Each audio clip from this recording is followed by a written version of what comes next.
I hope we get a chance to talk about this too. I want to nerd out about how much I dissect specials like I'm a comedian, which I'm not far from. Let's talk about it right now. But I fucking love Shane Gillis' special. Okay, let's talk about Live it. from Austin. Okay, what did you? I'll tell you my favorite part about Shane Gillis' special. Okay, without a doubt. It starts very cold with a joke. It's a great joke, and then they do the intro, and then they go into the special. Yes, it's my favorite part because I need to know. I need to be pulled in immediately. I watched. Well, that one doesn't count, but I watched a special the other day that was. It had a 5-minute intro. It's a 5-minute intro before the first joke.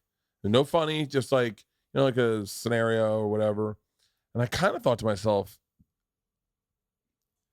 it's a tremendous waste of time in a comedy special. Yeah, for sure. No, like just so we're clear, I know where I'm at in my act at 5 minutes, and in 5 minutes, on Secret Time at 5 minutes, I had told you 3 secrets. I told you 2 jokes, and I was already into a story about being a bad dad, grabbing a Coors Light.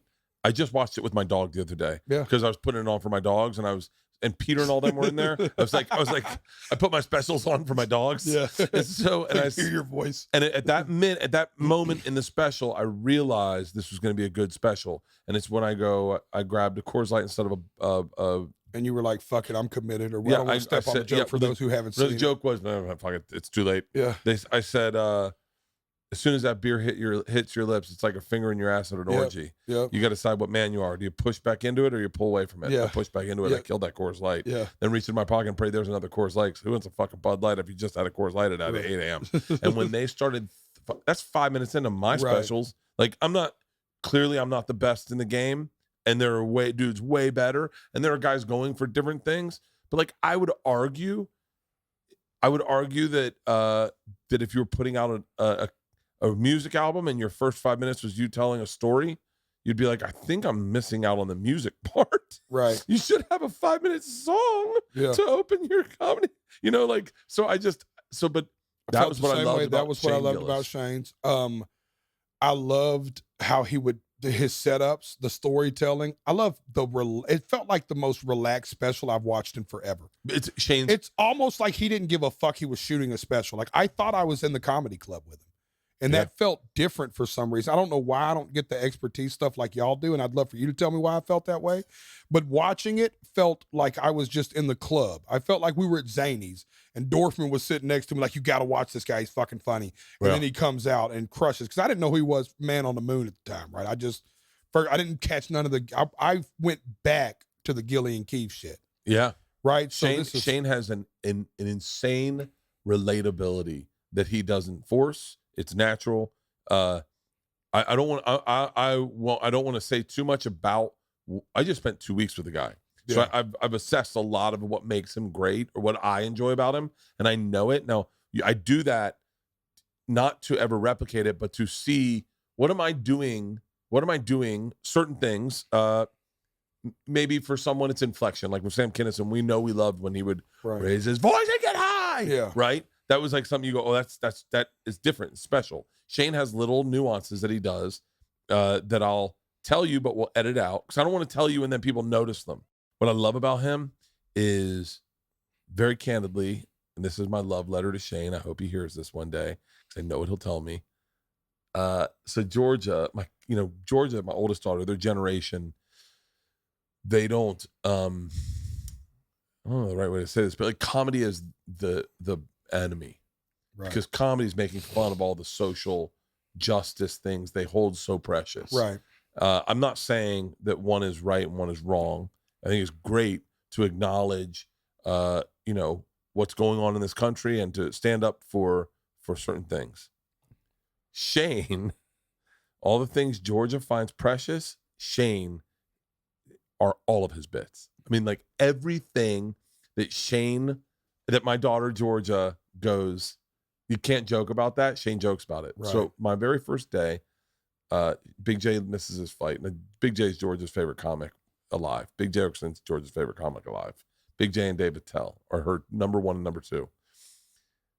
But Shane goes up, and I'm watching Georgia, and I'm thinking, how is she going to react to Shane, who takes all the precious things and then basically goes, those are all my bits. Right. She was crying, laughing, and she couldn't help it.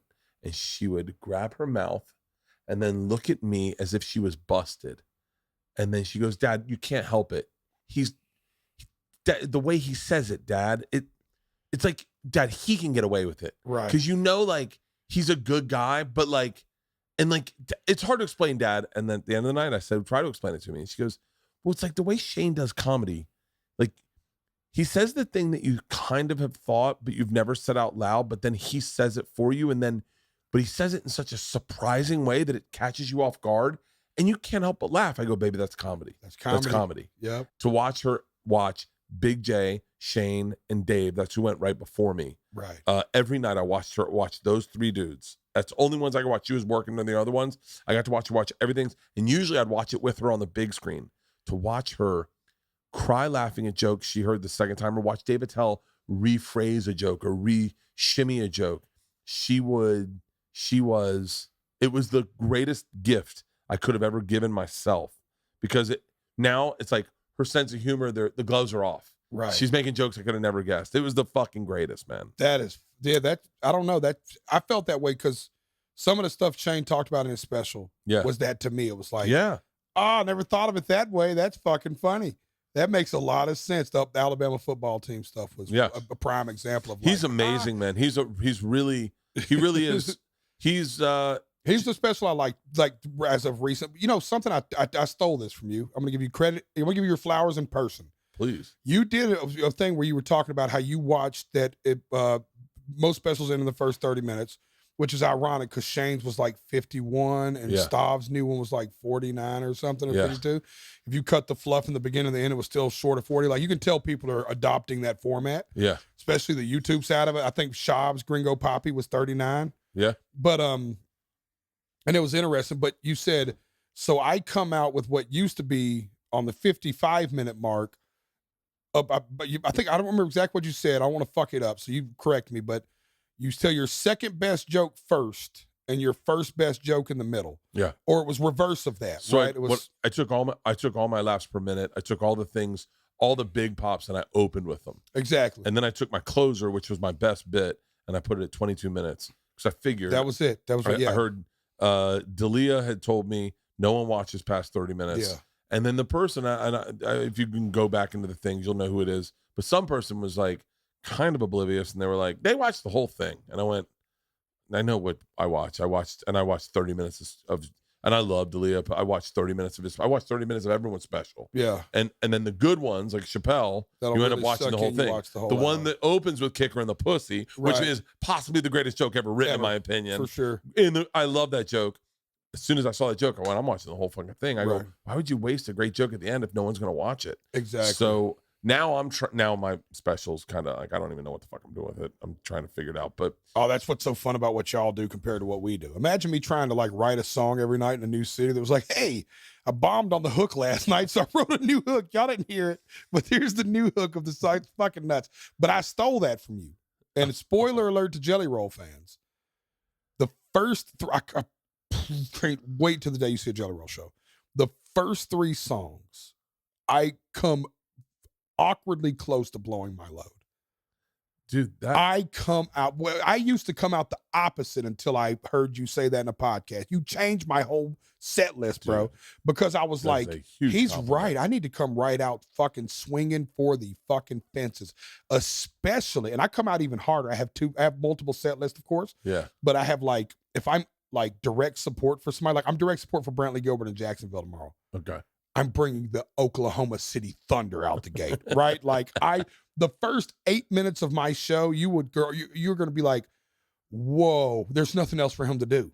Yeah. But now the trick for me is, how does every 12 minutes after that I do something like, oh, I fucking forgot that's that jam. Yeah. You know what I'm saying? Or like, oh, I never heard somebody cover that song that way. So now I got to be creative. But I come out with that Bert mentality of like, my first, I'll let you keep this. And I was going to say edit this part out, but I'll just say it. Out of my top 8 streaming songs, I blow 3 of them in the first 6 minutes. That's fucking. But that's how much of a load. I mean, I tell people, if you're a Jelly Roll fan, fucking get there early and excited.